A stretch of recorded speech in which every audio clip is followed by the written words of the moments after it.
नमस्कार दर्शक बंधु। यही पवित्र पणा संक्रांति दिन आपण माने पिंधि दियंतु एही गछर चेर। आपणको आपणकर भाग्य रे साथ मिलिबो एवं आपणक जीवन रे चलीथिबा समस्त समस्या एवं आर्थिक समस्या मध्य दूर होई जिवो। आपण जेउ भी क्षेत्र को जिबे सेठी आपणको सफलता मिलिबो। दर्शक बंधु, आमर हिंदू पौराणिक शास्त्र रे बहुत अधिक महत्व दिया जाइछि।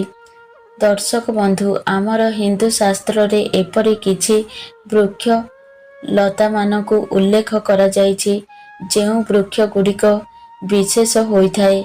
एपरि अनेक वृक्षलता रहितांती जेउ माने आमर जीवन रे चालुथिबा अनेक गुड़िए समस्या को दूर करिबारे आमको साहाय्य करिथांती। दर्शक बंधु, वृक्ष को देवी देवता भली पूजा करिबा सहित वृक्षलतारू आमे एपरि औषध पाई थाउ जहा आमर जीवनर रक्षा करिबारे कार्य करिथाए। एही वृक्ष आमर अनेक बेमार को ठीक करिबारे आमको साहाय्य करिथाए। वेद पुराण रे मध्य अनेक वृक्षलता विषय रे उल्लेख करा जाइछि, जेमिति कि तुलसी गछ, उस्त गछ, बर गछ। एमानकर आम जीवन रे बहुत अधिक महत्वपूर्ण रही थाए। तो दर्शक बंधु, आमे माने उस्त गछर पूजा काहीकि करिथाउ? कारण वृक्षलता भितरे एपरि किछि अलौकिक शक्ति रही थाए जहार प्रभावरे अल्प समय मध्यरे आमको अधिक शुभ फल मिली थाए।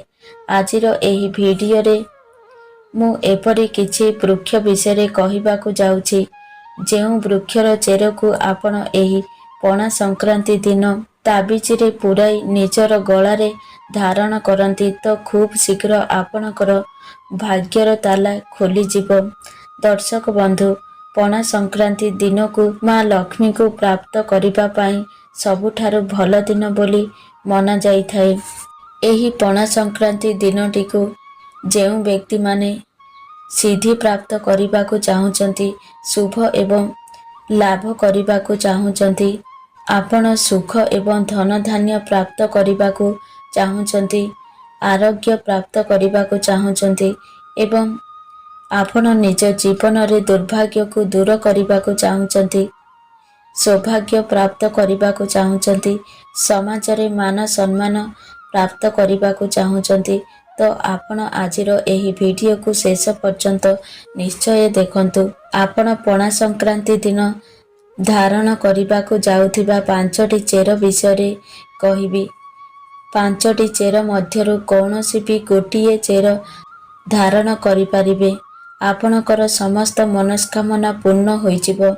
तो सर्वप्रथमे आपण पणा संक्रांति पूर्व दिन एही गछर चेर को नेई आसंतु, कारण पणा संक्रांति दिन कौनसी गछ को कटा जाई नथाए किंबा उपाड़ी जाई नथाए। पणा संक्रांति दिन पूर्वरु एहार चेर को नेई आसंतु। पणा संक्रांति दिन एहाकु पूजा करी चांदीर ताबिजरे पुराई आपण धारण करि पारिबे। तो आसंतु जानिबा एही पणा संक्रांति दिन धारण करिबार अछि आपणकर समस्त मनस्कामना पूर्ण होई पारिबो। तो सर्वप्रथमे हेउची चामेलीर चेर। चामेली गछर चेर दैवी शक्तिर बास होइथाए। दर्शक बंधु, आपण माने जानिथिबे चामेलीर तेल हनुमान को अर्पण करा जाइथाए एवं पणा संक्रांति दिन हनुमान जयंती मध्य पड़ुअछि। चमेली गछरे प्रभु हनुमानकर दिव्य शक्ति गुड़िक रही थाए। तो आपण प्रभु हनुमान को प्रसन्न करिबाकु चाहुचंती, मंत्र सिद्धि करिबाकु चाहुचंती, आरोग्य प्राप्त करिबाकु चाहुचंती तो आपण पणा संक्रांति पूर्व दिन ठारू चमेलीर चेर नेइकी आसंतु एवं पणा संक्रांति दिन एहाकु भल भावरे धोई गंगा जल सिंची विधि विधान अनुसारे पूजा करी तापरे एहार चेर को आपण ତମ୍ବା କିମ୍ବା ଚାନ୍ଦିର ତାବିଜରେ ପୁରାଇ ନିଜ ଗଳାରେ ଧାରଣ କରନ୍ତୁ। ଏପରି କରିବା ଦ୍ୱାରା ଆପଣଙ୍କୁ ପ୍ରଭୁ ହନୁମାନଙ୍କର କୃପା ପ୍ରାପ୍ତ ହୋଇଥାଏ। ଆପଣଙ୍କୁ ଅଲୌକିକ ଶକ୍ତିର ପ୍ରାପ୍ତ ହୋଇଥାଏ। ଆପଣ ସର୍ବଦା ନିରୋଗ ରହିଥାନ୍ତି। ଯଦି ଆପଣଙ୍କର ବାରମ୍ବାର ସ୍ୱାସ୍ଥ୍ୟ ଖରାପ ହେଉଛି ତ ସେଥିରୁ ମଧ୍ୟ ଆପଣଙ୍କୁ ମୁକ୍ତି ମିଳିଥାଏ। ଦ୍ୱିତୀୟ ଚେର ହେଉଛି ଅପମାରଙ୍ଗ। ଏହାକୁ ଅନେକ ଜାଗାରେ ଗୁଗୁଚିଆ ମଧ୍ୟ କହିଥାନ୍ତି। ଦର୍ଶକ ବନ୍ଧୁ, ଏହି ଗଛଟି ପ୍ରାୟତଃ ପ୍ରତ୍ୟେକ ଜାଗାରେ ମିଳିଥାଏ ଏବଂ ଏହି ଗଛଟିକୁ ଆମେ ବହୁତ ସାଧାରଣ ବୋଲି ଭାବିଥାଉ। ତେବେ ଦର୍ଶକ ବନ୍ଧୁ, ଏହା ସାଧାରଣ ଗଛ ନୁହେଁ। ଏଥିରେ ଅନେକ ଗୁଡ଼ିଏ ଚମତ୍କାରିତା ଶକ୍ତି ରହିଛି, ଯାହା ଆମ ଜୀବନରେ ଚାଲୁଥିବା ସମସ୍ୟାକୁ ଦୂର କରିବାରେ ଆମକୁ ସାହାଯ୍ୟ କରିପାରିବ। ତେବେ ଦର୍ଶକ ବନ୍ଧୁ, ଏହାକୁ ଅପମାରଙ୍ଗ ଏଥିପାଇଁ କୁହାଯାଏ କାରଣ ଏହି ଗଛରେ ଥିବା ମଞ୍ଜିଗୁଡ଼ିକ ଓଲଟା ରହିଥାନ୍ତି। ସେଥିପାଇଁ ଏହାକୁ ଅପମାରଙ୍ଗ କୁହାଯାଇଥାଏ, ଅର୍ଥାତ୍ ଏହା ଦୁନିଆଠାରୁ ଅଲଗା ଚାଲିଥାଏ। ଅପମାରଙ୍ଗକୁ ସନ୍ଥ ମହାତ୍ମାମାନେ ସବୁଠାରୁ ଅଧିକ ବ୍ୟବହାର କରିଥାନ୍ତି। ଏହି ଅପମାରଙ୍ଗ ଗଛର ମଞ୍ଜି କ୍ଷୀରି ବନେଇ ଖାଇବା ଦ୍ୱାରା 1 ମାସ ପର୍ଯ୍ୟନ୍ତ ଭୋକ ଲାଗିନଥାଏ। ସେଥିପାଇଁ ସନ୍ଥ ମହାତ୍ମାମାନେ ଏହାର ମଞ୍ଜି କ୍ଷୀରି ବନାଇ ଖାଇଥାନ୍ତି, ଯାହା ଫଳରେ ସେମାନେ ଅଧିକ ସମୟ ପର୍ଯ୍ୟନ୍ତ ସାଧନା କରିପାରିବେ। ତ ଆପଣ ପଣା ସଂକ୍ରାନ୍ତି ପୂର୍ବ ଦିନଠାରୁ ଏହାର ଚେରକୁ ଆଣିକି ରଖିଦିଅନ୍ତୁ। ପଣା ସଂକ୍ରାନ୍ତି ଦିନ ଏହାର ଚେରକୁ ଧୋଇ ଗଙ୍ଗାଜଳ ଛିଞ୍ଚି ବିଧି ବିଧାନ ପୂର୍ବକ ପୂଜା ଅର୍ଚ୍ଚନା କରି ତାପରେ ଏହାକୁ ତାବିଜରେ ପୂରାଇ ନିଜର ଗଳାରେ ଧାରଣ କରନ୍ତୁ। ଏହା ଆପଣଙ୍କର ଶତ୍ରୁମାନଙ୍କର ନାଶ କରିଥାଏ। ଶତ୍ରୁ ଭୟରୁ ଆପଣଙ୍କୁ ରକ୍ଷା କରିଥାଏ। ଏହାର ଚେର ଧାରଣ କରିବା ପରେ ଆପଣଙ୍କ ମଧ୍ୟରେ ଆଧ୍ୟାତ୍ମିକ ଶକ୍ତି ହୋଇଥାଏ। ଆପଣଙ୍କର ଭାଗ୍ୟର ତାଲା ଖୋଲି ଯାଇଥାଏ ଏବଂ ଆପଣ ଯେଉଁ କାର୍ଯ୍ୟ କରିଥାନ୍ତି ପ୍ରତ୍ୟେକ କାର୍ଯ୍ୟରେ ଆପଣଙ୍କୁ ସଫଳତା ମିଳିଥାଏ। ଲୋକମାନେ ଆପଣଙ୍କ ଆଡ଼କୁ ଆକର୍ଷିତ ହୋଇଥାନ୍ତି। ତ ଏହି ଚେରକୁ ଆପଣ ପଣା ସଂକ୍ରାନ୍ତି ଦିନ ନିହାତି ଭାବରେ ଧାରଣ କରନ୍ତୁ। ଏହି ଚେରକୁ ଧାରଣ କରିବା ପରେ ଆପଣଙ୍କର ନବଗ୍ରହ ପୀଡ଼ା ମଧ୍ୟ ଦୂର ହୋଇଥାଏ। ଯେମିତିକି ଶନି ଦୋଷ, ରାହୁ ଦୋଷ ଏସବୁ ଆପଣଙ୍କର ଦୂର ହୋଇଥାଏ। ତୃତୀୟ ହେଉଛି ବରଗଛ ଜଟା। ଏହା ଆପଣଙ୍କର ଭାଗ୍ୟର ତାଲା ଖୋଲି ଦେଇଥାଏ।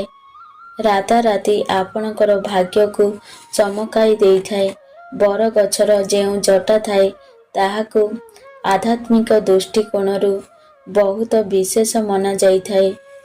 ଆମର ହିନ୍ଦୁ ଧର୍ମରେ ବରଗଛକୁ ଦେବବୃକ୍ଷ ବୋଲି ମନାଯାଇଥାଏ।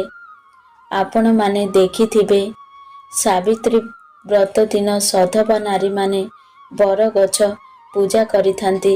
ବରଗଛରେ ସମସ୍ତ ଦେବୀ ଦେବତା ମାନଙ୍କର ଶକ୍ତି ସମାହିତ ହୋଇ ରହିଥାଏ। ବରଗଛରେ ପିତୃପୁରୁଷମାନଙ୍କର ମଧ୍ୟ ବାସ ହୋଇଥାଏ। ବରଗଛକୁ ଭଗବାନ ଶଙ୍କରଙ୍କର ସ୍ୱରୂପ ବୋଲି ମନାଯାଇଥାଏ। ତ ଆପଣ ମଧ୍ୟ ଆପଣଙ୍କର ଭାଗ୍ୟକୁ ଚମକାଇବାକୁ ଚାହୁଁଛନ୍ତି, ଆଧ୍ୟାତ୍ମିକ ଉନ୍ନତି କରିବାକୁ ଚାହୁଁଛନ୍ତି, ତ ଆପଣ ଏହି ପଣା ସଂକ୍ରାନ୍ତି ଦିନ ବରଗଛର ଜଟା ନେଇ ଆସନ୍ତୁ ଏବଂ ତାହାକୁ ପୂଜା କରି ଆପଣ ନିଜ ଗଳାରେ ତାବିଜରେ ପୂରାଇ ଧାରଣ କରନ୍ତୁ। ଚତୁର୍ଥ ଗଛ ହେଉଛି ଧଳା ଅରଖ ଗଛର ଚେର। ଧଳା ଅରଖ ଚେରକୁ ପ୍ରଭୁ ଗଣେଶଙ୍କର ସ୍ୱରୂପ ମନାଯାଏ। ଯେଉଁ ଅରଖ ଗଛଟି 11.5 ବର୍ଷ ତାହା ଆପେ ଆପେ ପ୍ରଭୁ ଗଣେଶଙ୍କର ଶୁଣ୍ଢର ଆକୃତି ନେଇଯାଇଥାଏ। ପ୍ରଭୁ ଗଣେଶଙ୍କୁ ରିଦ୍ଧି ସିଦ୍ଧି ଶୁଭ ଲାଭଙ୍କର ସ୍ୱାମୀ ବୋଲି ମନାଯାଇଥାଏ। ଏହା ବ୍ୟତୀତ ଯେଉଁ ଅରଖ ଗଛର କାଠରେ ଯେଉଁ ଗଣେଶଙ୍କର ମୂର୍ତ୍ତି ବନାଯାଇଥାଏ ତାହାକୁ ଅତ୍ୟନ୍ତ ଚମତ୍କାରିତା ବୋଲି ମନାଯାଇଥାଏ।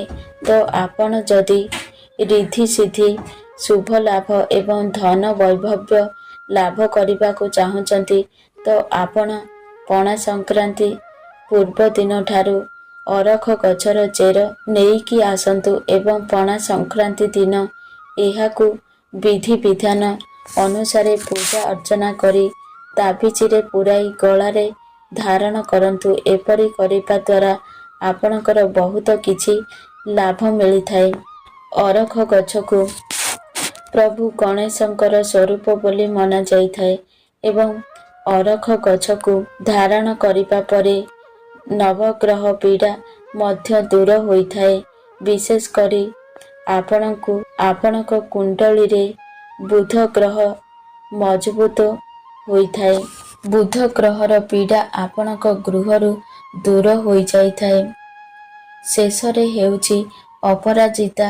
ଅପରାଜିତାର ଫୁଲ ଶନିଦେବଙ୍କ ଅତ୍ୟନ୍ତ ପ୍ରିୟ ହୋଇଥାଏ ଏବଂ ଶନିଦେବଙ୍କର ପୂଜାରେ ଯଦି ଆପଣ ଏ ଅପରାଜିତା ଫୁଲକୁ ପ୍ରୟୋଗ କରନ୍ତି ତ ଆପଣଙ୍କୁ ଶନିଦେବଙ୍କର କୃପା ପ୍ରାପ୍ତ ହୋଇଥାଏ।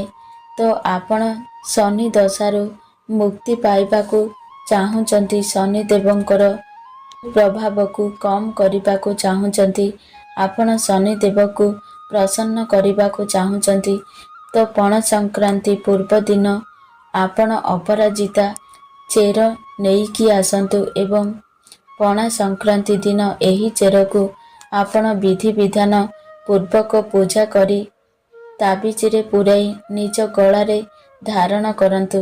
ଆପଣଙ୍କୁ ଶନିଦେବଙ୍କର କୃପା ପ୍ରାପ୍ତ ହେବ। ଆପଣଙ୍କର ଭାଗ୍ୟର ଦ୍ୱାର ଖୋଲିଯିବ। ଚାକିରି କ୍ଷେତ୍ରରେ ଅସୁବିଧା ବାଧାବିଘ୍ନ ଦୂର ହୋଇଯିବ। ଆପଣଙ୍କର ଆଧ୍ୟାତ୍ମିକ ଉନ୍ନତି ହେବ। ଦର୍ଶକ ବନ୍ଧୁ, ପ୍ରତ୍ୟେକଟି ଉପାୟକୁ ଆପଣମାନେ ଶ୍ରଦ୍ଧା ଏବଂ ଭକ୍ତି ବିଶ୍ୱାସର ସହିତ କରିବାର ଅଛି। ତେବେ ଯାଇ ଏହି ଉପାୟ ଗୁଡ଼ିକ ଫଳ ପ୍ରଦାନ କରିବ। ଯଦି ଆପଣ ମନରେ ବିଶ୍ୱାସ ନଥିବ ତେବେ କୌଣସି ଉପାୟ ଫଳପ୍ରଦ ହେବ ନାହିଁ। କାରଣ ଆମେ ଯଦି ଈଶ୍ୱରଙ୍କୁ ବିଶ୍ୱାସ କରୁ ତେବେ ପ୍ରତ୍ୟେକ ଜାଗାରେ ପ୍ରତ୍ୟେକ କ୍ଷେତ୍ରରେ ଆମେ ଈଶ୍ୱରଙ୍କ ସତ୍ତା ଅନୁଭବ କରିପାରୁ।